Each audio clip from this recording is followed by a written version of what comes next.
तो अब हम बात करते हैं कि स्टॉक मार्केट में क्यों ट्रेड करना चाहिए या क्यों इन्वेस्ट करना चाहिए। बहुत सारी कंपनियां अपने आप को स्टॉक एक्सचेंज में उन्होंने लिस्ट करवाया हुआ है और हर कुछ अरसे के बाद हम सुनते हैं कि फलां नई कंपनी ने आईपीओ किया है। आईपीओ एक प्रोसेस है जिसके थ्रू लिस्टिंग स्टॉक की जाती है और ग्रोथ के लिए कैपिटल रेज किया जाता है कंपनियों की तरफ से।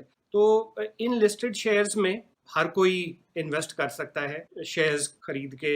और शेयर को आप बुनियादी तौर पे कह सकते हैं कि एक छोटा सा हिस्सा होता है बहुत बड़ी कंपनी में इन्वेस्टमेंट का। उसकी ओनरशिप शेयर होल्डिंग के थ्रू होती है कंपनियों की, और उसमें आप जितने हिस्से खरीदते हैं वो जितने फीसद या जितने नंबर्स हैं टोटल शेयर्स के, तो उतनी फीसद का आप मिल्कियत आपकी हो जाती है।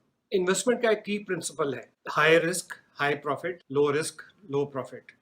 लो रिस्क जैसे बैंक में डिपॉजिट रख देना, वेरी लो रिस्क है जैसे बहुत ही अच्छे बैंक में डिपॉजिट रख देना। तो जितना डिपॉजिट या जितना आपका रिस्क लो होता जाता है उतना ही रिटर्न उसके ऊपर प्रॉफिट या इनकम आपकी कम होती जाती है। और जितना आप बिजनेस में इन्वेस्ट करते हैं या स्टॉक मार्केट में इन्वेस्ट करते हैं या और चीज़ों में जिनमें रिस्क निस्बतन कुछ ज़्यादा है लेकिन उनमें रिटर्न एक्सपोनेंशियली डिफरेंट होता है बैंक डिपॉजिट की निस्बत, तो ये एक बुनियादी बात याद रखनी चाहिए। शेयर्स में इन्वेस्टमेंट ऑटोमेटिकली इन्फ्लेशन को ऑब्जॉर्ब करती रहती है क्योंकि कंपनियां इन्फ्लेशन के साथ ग्रो करती हैं, उनके डिविडेंड्स और प्रॉफिटेबिलिटी भी ग्रो करती है मोर और लेस। अगर डे टू डे एग्जैक्ट ना भी मैच कर रही हो तो कुछ लैग के साथ कंपनियां इन्फ्लेशन को कैप्चर कर लेती हैं अपनी प्रोडक्ट की प्राइसिंग में और कॉस्ट में भी आ जाती है। तो practically inflation adjusted returns stock market में मिलते हैं कंपेयर टू बैंक डिपॉजिट के, जहाँ पे इन्फ्लेशन से एडजस्टमेंट काफ़ी लंबे पीरियड में जाके आती। जैसे आजकल इन्फ्लेशन बैंक प्रॉफिट से काफ़ी ज़्यादा है, तो इसका मतलब ये है कि बैंक प्रॉफिट पे आप जो भी पैसे बना रहे हैं या कमा रहे हैं वो उससे ज़्यादा इन्फ्लेशन हो गई है, तो कोई तुक नहीं बनता है कि बैंक में पैसे आप इस ज़माने में रख के बैठे रहें। तो शेयर्स में काम करने के लिए आपको किसी स्टॉक ब्रोकर के साथ अकाउंट खोलना पड़ता है। मैं भी सीईओ हूँ एक स्टॉक ब्रोकर का, ऑल्दो ये कॉन्फ्लिक्ट ऑफ इंटरेस्ट वाली बात है, लेकिन मैं उसको पीछे रख के ये कहना चाहूँगा कि किसी भी ऐसे स्टॉक ब्रोकर के साथ आप अकाउंट खोलें जिस पे आपको ट्रस्ट हो और जो आपको बेहतर मशवरा दे सके, और आपकी जब आप इन्वेस्ट करना चाहें या डिसइन्वेस्ट करना चाहें या वैसे पूछना चाहें मार्केट को, तो उसकी सीनियर लेवल के किसी ट्रेडर की या जो भी उसका चीफ एग्जीक्यूटिव है या सीनियर बंदा है उसकी अवेलेबिलिटी हो। तो किसी ऐसे, ये डॉक्टर की तरह से है कि अच्छा डॉक्टर वो है जो आपको मिल भी सकता हो, ये ना कि 3 महीने बाद की अपॉइंटमेंट मिल रही हो। तो ये बुनियादी बात है कि आप एक अच्छे स्टॉक ब्रोकर के साथ अकाउंट खोलें, वो सीडीसी में आपका सब अकाउंट खोल देगा। ओवर द पीरियड रेगुलेटर्स ने स्टॉक ब्रोकर्स के ऊपर इतनी रिस्ट्रिक्शंस लगा दी हैं कि आपका जो सरप्लस कैश है वो सेपरेट बैंक अकाउंट में रखा जाता है, आपके शेयर्स सेपरेट सीडीसी सब अकाउंट में रखे जाते हैं, और उस पर क्वार्टरली ऑडिटेड और मंथली और फोर्टनाइटली रेगुलेटर पूरी तरह से उनकी लिस्टें मंगवाता है और वो स्टेटमेंट्स चेक भी करता है। और किसी जगह पे अगर कोई गड़बड़ की उम्मीद लगती हो तो ब्रोकर्स के साथ रेगुलेटर्स एससीसीपी और स्टॉक एक्सचेंज बड़ी सख्ती से पेश आते हैं, उनके बड़े रेगुलर अब ऑडिट होते हैं, ज्वाइंट ऑडिट भी करते हैं। और तीनों institutions stock exchange, CDC, clearing house, ये भी ऑडिट अपने करते हैं, और इसके अलावा एससीसीपी भी सरप्राइज ऑडिट्स करता रहता है। तो over last few years stock brokers की डिफ़ॉल्ट को मद्देनज़र रखते हुए बहुत सख्ती की गई है, और अब एक कई सालों से कोई नई डिफ़ॉल्ट रिपोर्ट नहीं हुई है। स्टॉक मार्केट में इन्वेस्ट करने के लिए, शेयर्स में इन्वेस्ट करने के लिए बेस्ट स्ट्रेटजी क्या हो सकती है? तो इस पे अब हम बात करते हैं। बेस्ट स्ट्रेटजी हर किसी के लिए फ़र्क हो सकती है। मेरे अपने जहन के लिहाज से, जैसे हमने सेविंग्स स्ट्रेटजीज़ में भी डिस्कस किया था कि आप अपनी सेविंग्स के डिफरेंट हिस्से कर लें। कोई रिटायरमेंट बेनिफिट वाला पार्ट है, कोई इमरजेंसी वाला पार्ट है, या घर बनाने के लिए पैसे हैं, तो उनको आप स्टॉक मार्केट में कोशिश करें कि इन्वेस्ट ना करें। अपनी सेविंग्स का 25%, 50%, 30% जो भी आप कंफर्टेबली समझते हैं कि आपको फौरी वो पैसे नहीं चाहिए और आप ये अवेलेबल होंगे, तो फिर बजाय बैंक में रखे रहने के इन पैसों को आप स्टॉक मार्केट में इन्वेस्ट कर सकते हैं। अपने रिस्क प्रोफाइल के पॉइंट ऑफ व्यू से रिस्क प्रोफाइल की मैंने देखा है कि दो मेजर कैटेगरीज हैं। एक वो रिस्क है जो आपका बायोलॉजिकल रिस्क प्रोफाइल है कि अगर आपने शेयर्स में इन्वेस्ट कर दिया तो दिन में 40 दफ़ा आपने देखा है कि शेयर प्राइस किधर को चली गई है और परेशान है कि थोड़ा नीचे चला गया तो क्या हुआ, थोड़ा ऊपर चला गया तो एक्साइटेड है, तो बिला वजह की दर्द सरी आपने पाल ली। तो इस रिस्क प्रोफाइल को अगर कोई बहुत ही सेंसिटिव तबीयत वाला बंदा है तो उसको स्टॉक मार्केट में इन्वेस्ट नहीं करना चाहिए। लेकिन थोड़ी सी जो रीजनेबल कह सकते हैं जिनकी सेंसिटिविटी लेवल है, तो आप लॉन्ग टर्म शेयर्स में इन्वेस्ट करें जो अच्छी कंपनियां हो, ब्लू चिप कंपनियां हो या ऐसे सेक्टर्स में हो जहां पे ग्रोथ आ रही हो, और आप उसमें इन्वेस्ट करते रहें और अपनी एक टारगेट प्राइस तक आप इन्वेस्टेड रहें, और जब वो उस प्राइस पे पहुंच जाए तो बेच के इस ज़माने में आपने जो किसी और कंपनी पे रिसर्च की हो तो उनके शेयर्स में आप इन्वेस्ट कर सकते हैं। तो ये पोर्टफोलियो मैनेज करने के लिए जो रिलेटिवली हर वक्त स्टॉक मार्केट को टाइम नहीं दे सकते, उनके लिए ये है कि आप रोज़ाना 15-20 मिनट, आधा घंटा या हफ्ते में एक दफ़ा वो अपने पोर्टफोलियो को चेक करें। स्टॉक ब्रोकर से जो रिसर्च रिपोर्टें हैं, डिफरेंट रिसर्च हाउसेस भी अब रिपोर्टें छाप रहे हैं, वो पढ़ें। पीएसएक्स ने अपनी वेबसाइट पे अब बहुत सारा कंपनियों का डेटा दे दिया, तो जिन कंपनियों में आपने इन्वेस्ट किया है या इन्वेस्ट करना चाहते हैं उनके एनालिसिस और अकाउंट्स, फाइनेंशियल स्टेटमेंट्स आप वेबसाइट से डाउनलोड करके पढ़ सकते हैं, वेबसाइट के ऊपर भी पढ़ सकते हैं। तो अपने आप को एजुकेट करें। जिनका रिलेटिवली रिस्क प्रोफाइल वो बहुत हाई नहीं रखना चाहते तो वो डिफेंसिव स्टॉक में इन्वेस्ट करें।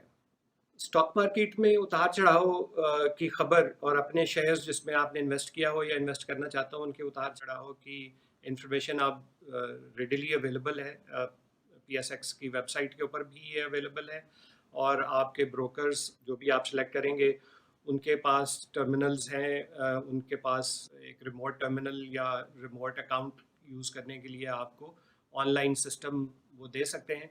उस ऑनलाइन सिस्टम के ऊपर आप परचेज सेल भी कर सकते हैं और अगर चाहें तो ब्रोकर को इन्वॉल्व किए बगैर, और आप एनालिसिस भी देख सकते हैं, आप अपनी पोजीशन भी देख सकते हैं, और सेलेक्टेड शेयर्स की इंफॉर्मेशन उसमें अवेलेबल हो जाती है। तो ये इस तरीके से आप अपने शेयर्स के उतार चढ़ाव को मॉनिटर कर सकते हैं। ओवरऑल मार्केट की उतार चढ़ाव देखने के लिए इंडेक्सेस होते हैं, जैसे KSE 100 इंडेक्स है जो सारे अच्छी बड़ी कंपनियों को लिस्ट करता है। हर सेक्टर की कई कंपनियां उसमें लिस्टेड होती हैं, तो आप इसको मॉनिटर कर सकते हैं। KSE 100 के नीचे जाने का मतलब ये है कि स्टॉक मार्केट डाउनवर्ड ट्रेंड में है, अपवर्ड पॉजिटिव ग्रीन में नज़र आ रहा हो तो इसका मतलब है कि जनरली शेयर्स ऊपर को जा रहे हैं, तो इससे आपको मार्केट के ट्रेंड का अंदाज़ा हो जाता है। फिर KSE ऑल है, KSE 30 इंडेक्स है, बिल्कुल ही ब्लू चिप कंपनियां 30 जो हैं पाकिस्तान की वो KSE 30 में आती हैं।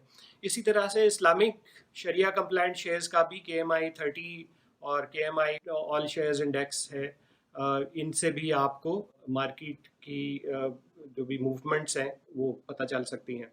टेक्निकल्स में इन्फ्लेशन रेट, CPI रेट आजकल क्या आ रहा है, उसमें तब्दीली पॉजिटिव हो रही है, नेगेटिव हो रही है। अगर इन्फ्लेशन रेट ऊपर को जा रहा है तो चांसेस ये हैं कि प्रॉफिटेबिलिटी शॉर्ट रन में कम हो जाएगी, और अगर इन्फ्लेशन रेट नीचे को जा रहा है तो प्रॉफिटेबिलिटी ओवरऑल बेहतर हो जाएगी। इस सूरत में इन्फ्लेशन एक किरदार अदा करती है मार्केट के और किसी भी शेयर्स की अप एंड डाउनवर्ड मूवमेंट में।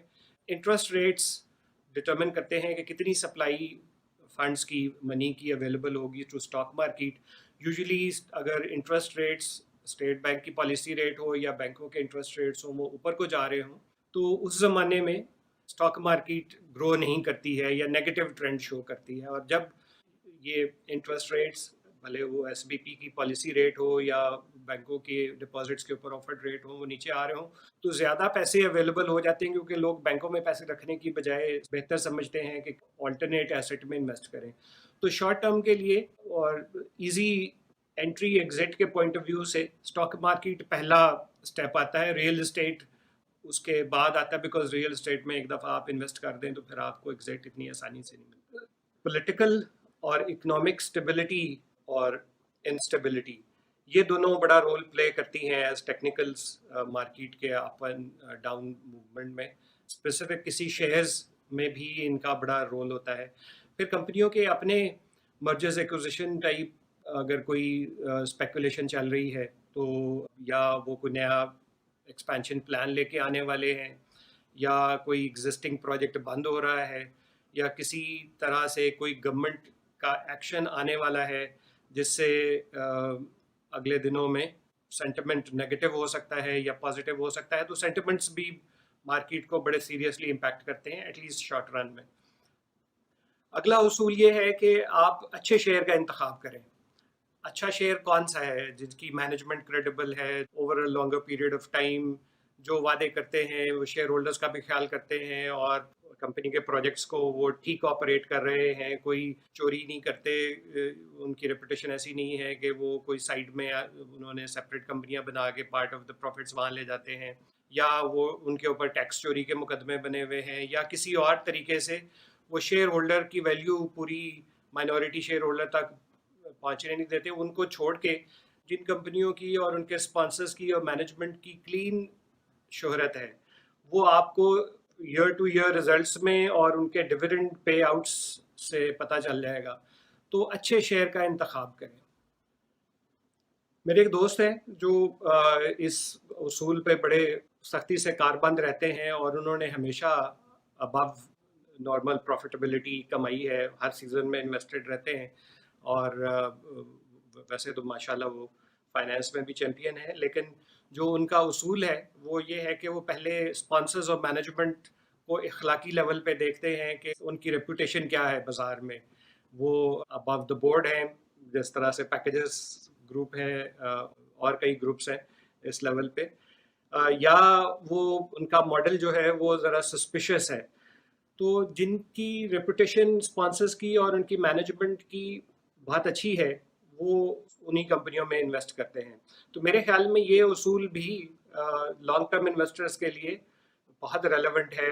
अगर आप अपनी इन्वेस्टमेंट का तहफ़्फ़ुज़ चाहते हैं और उस पे अच्छा रिटर्न भी बनाना चाहते हैं और बार बार शेयर्स को एक से दूसरे में इन्वेस्ट करने के मुश्किल से भी बचना चाहते हैं, तो उस सूरत में आप अच्छी मैनेजमेंट और अच्छे स्पॉन्सर्स वाली कंपनी का इंतखाब करें। वैसे तो ये अगला उसूल जो मैं बताने वाला हूँ वो काउंटर इंट्यूटिव है, बट मेरा तजुर्बा ये कहता है कि ये डॉट ऑन है। जितना कंपनी के ऊपर लोन कम होगा, उतनी ही उसकी स्टेबिलिटी ज़्यादा होगी, उतनी ही पॉसिबिलिटी है कि उसके मैनेजर्स, उसके स्पॉन्सर्स पैसे की उतनी ज़्यादा कदर करेंगे। जैसे जैसे गियरिंग रेशो हाई होती जाती है, जो कैलकुलेशन के और जो किताबें हमने फाइनेंस की पढ़ी थी उनके लिहाज से तो वो इक्विटी का प्रॉफिट ज़्यादा होना चाहिए, बट पाकिस्तानी मार्केट में जिस तरह की रिस्क प्रोफाइल्स हैं यहाँ पे, तो वो नेगेटिव हो जाता है। डाउन टर्न में सूद के रेट एकदम बढ़ जाते हैं और बिजनेस भी कम हो जाता है, तो उन कंपनियों की वायबिलिटी में इशू खड़ा हो जाता है। बाज़ वर्किंग कैपिटल में प्रॉब्लम आ जाती है तो वो ऑप्टिमल लेवल पे ऑपरेट ही नहीं कर सकती। तो जितना रेशो गेयरिंग का कम हो और अदरवाइज उनकी प्रॉफिटेबिलिटी आप के उससे मैच करती हो, तो उस वाली कंपनी का इंतखाब करें। हाई डेट वाली कंपनी से इज्तनाब करें। और एक जो सबसे बड़ा उसूल ये है कि आप पहले ऑब्जेक्टिव अपना बना लें कि किस शेयर से किस प्राइस पे पहुंच जाए तो आप समझेंगे कि ये अपनी मैच्योरिटी पे आ गया है, या उसमें कितनी रिडक्शन हो जाए तो आप समझेंगे कि जो सोच समझ के आपने फैसला किया था वो शायद इतना अच्छा नहीं था, तो थोड़े लॉस के साथ, या इंटेंडेड जो आपने प्रॉफिट के ऊपर नंबर लगाया हुआ था या पीरियड ऑफ इन्वेस्टमेंट और टॉप नंबर लगाया हुआ था, उसकी बेसिस के ऊपर आप फैसला करें, बजाय कि आर्बिट्रेरी आप सोचें कि जी अब तक इतना बढ़ गया है तो आगे भी शायद इसी स्पीड से चलेगा। तो हो सकता है वो ऑलरेडी मैच्योर हो गया हो और नेक्स्ट फेज ऑफ ग्रोथ और प्रॉफिटेबिलिटी उसकी स्टेबलाइज होने के कुछ अर्सा बाद दोबारा बढ़ना शुरू हो, या मार्केट में उसने ऑलरेडी एक लेवल अचीव कर लिया हो इन टर्म्स ऑफ सप्लाईज अपनी प्रोडक्ट की, कि ग्रोथ के चांसेस कम हो गए हों, या कोई कंपटीशन ने कैच अप कर लिया हो, तो वो जहाँ तक ग्रो कर सकता था अकेला उसने कर लिया और अब उसकी ग्रोथ स्लो हो गई है। उस सूरत में आपको जो भी आपकी इंटेंडेड प्राइस थी वहाँ पहुँच गया, तो आप एग्जिट कर जाएं, और फिर किसी फ्यूचर टाइम पे अगर दोबारा से आपको लगे कि ये शेयर लुक्रेटिव हो गया है, तो पूरे एनालिसिस के बाद आप फिर उसमें एंटर हो। जैसे हमने डिस्कस किया है कि shares relatively high risk high profit investment है। हाई रिस्क को आप टेम कर सकते हैं, उसको रिड्यूस कर सकते हैं by investing into number of shares in number of sectors, बजाय कि किसी एक या दो में पोजीशन लेके बैठें। तो आप 10-20% का एक वो कर लें कि इससे ज़्यादा किसी सिंगल शेयर या सिंगल सेक्टर में आप इन्वेस्ट नहीं करेंगे। तो फिर इस उसूल को जो आपने सोच समझ के अपनी रिस्क एपेटाइट के लिहाज से और इन्वेस्टमेंट अमाउंट के लिहाज से बनाया हो, उस पे कारबंद रहें पीरियड टू पीरियड, तो इंशाल्लाह ये आपके लिए बड़ा बेनिफिट होगा। पोर्टफोलियोज में मुख्तलिफ स्ट्रेटजीज हो सकती हैं। एग्रेसिव स्ट्रेटजी हो सकती है, डिफेंसिव हो सकती है, return in terms of dividend income, regular income हो सकती है, high growth low dividend kind of portfolio में इन्वेस्टमेंट हो सकती है। बाज़ दफ़ा स्पेकुलेटिव एक एरिया है जहाँ पे रूमर्स के ऊपर है। तो एक बैलेंस पोर्टफोलियो आप इन चारों का मिक्स करके कर सकते हैं। मिक्स किस तरह से करके होगा, वो जितनी आपकी अपनी risk appetite and risk profile है उससे निकलेगा।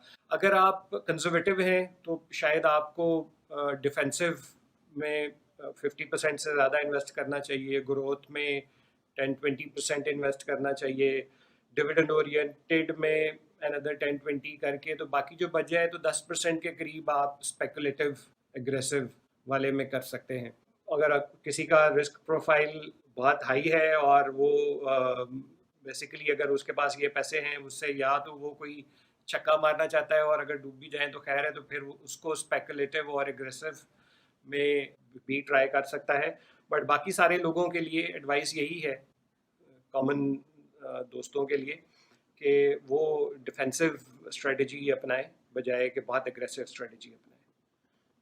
और फाइनल वर्ड ये है कि कुछ लोगों को शरिया कंप्लाइंट में इन्वेस्ट करने की ज़्यादा रुझान है। ये बड़ी अच्छी बात है, जितना भी कोई परहेजगार मुत्तकी हो जाए उतना ही बेहतर है। और मुत्तकी और परहेजगार का ये मतलब नहीं है कि वो इनकम कमाना बंद कर दे या वो अपने इन्वेस्टमेंट पे रिटर्न को भूल जाए। तो शरिया कंप्लाइंट KMI या KMI-AL यानी ऑल शेयर्स में उसको अपॉर्चुनिटी मिल सकती है। अभी मैं देख रहा हूँ कि कुछ कंपनियां और आ रही हैं स्टॉक मार्केट में जो ज़ीरो डेट पे होंगी, तो वो अल्ट्रा शरिया कंप्लाइंट आप उनको कह सकते हैं कि पॉसिबिलिटी होगी अनकरीब इंशाल्लाह उन कंपनियों से। बहुत सारे दूसरे लोगों का, पढ़े लिखे और जो सारी बात को समझते हैं, उनका ख्याल ये है कि शेयर मार्केट में जनरली इन्वेस्टमेंट हलाल के ज़िम्मे में आती है। मैं खुद तो कोई मुफ्ती साहब नहीं हूँ जो मैं इस पे फतवा दे सकता हूँ, लेकिन उनका आर्गूमेंट ये है कि नफ़ा और नुकसान बुनियादी शर्त है किसी भी हलाल इन्वेस्टमेंट के लिए। तो वो इसमें बिल्कुल है, आप सोच समझ के अच्छे तरीके से इन्वेस्ट करते हैं, फिर उसका ख्याल भी रखते हैं, तो उसमें पॉसिबिलिटी है कि नुकसान भी हो जाए। ज़रूरी नहीं नुकसान हो, बट पॉसिबिलिटी है कि नुकसान भी हो जाए। तो इस वजह से सारी स्टॉक मार्केट में इन्वेस्टमेंट को आप हलाल के उसमें ले सकते हैं। कुछ लोगों का ख्याल ये है कि बैंक्स वगैरह के शेयर्स में चूँकि वो प्रॉफिट लेते हैं या इंटरेस्ट लेते हैं, तो इस वजह से वो छोड़ के बाकियों में कर लेना चाहिए। तो इसमें काफ़ी डिवाइडेड ओपिनियन है। जिस तरीके से आपका दिल कहता है और आपका मुफ्ती कहता है, उसी तरीके से आप इसको अप्रोच कर सकते हैं। मेरे ख्याल में वीडियो बहुत लंबी हो गई है और मोटी मोटी सारी बातें हमने डिस्कस कर ली हैं स्टॉक मार्केट में इन्वेस्टमेंट के लिहाज से। नेक्स्ट किसी वीडियो में हम इंशाल्लाह बाकी जो पॉसिबिलिटीज़ हैं, इन्वेस्टमेंट के एवेन्यूज़ हैं, जिस तरह से म्यूचुअल फंड्स हैं, फिक्स्ड इनकम फंड्स हैं और नेशनल सेविंग स्कीम्स की है, तो उस पे बात करेंगे। अगर आपको ये वीडियो पसंद आए तो इसको लाइक कीजिएगा, दोस्तों से शेयर भी कर लीजिएगा, हो सकता है कि किसी का भला हो जाए। और एक रिक्वेस्ट ये है कि मेरे चैनल को सब्सक्राइब भी करें।